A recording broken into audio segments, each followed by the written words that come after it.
көктемім, күндей мектебім, шашатын ертеңіме жарық партадан. Құлсыздық аспанға, жаңа өмір бастауға, жетеміз біз асқарға.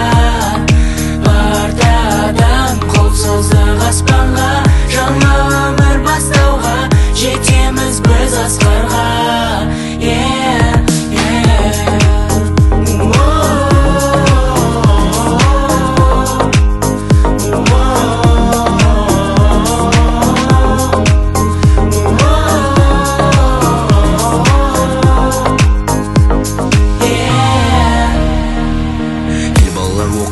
Сөзден басталған өмір деген мектепте алғаш есік ашқаннан. Ұстаз берген қолыма ең алғашқы әліппе, түстім арман жолына 42 әріппе. Толы болған қызыққа туған үйде сыйлыям, қазақ тілі, физика, алгебра, химия. Ең алғашқы еркелік сабақтардан қашқанбыз, күлім қаққан класстар, жүзімнен нұр шашқан қыз. Естен кетпес көктемім, жүрегімнің жыр әні, ақ күмбезді мектебім, бақытымның тұрағы.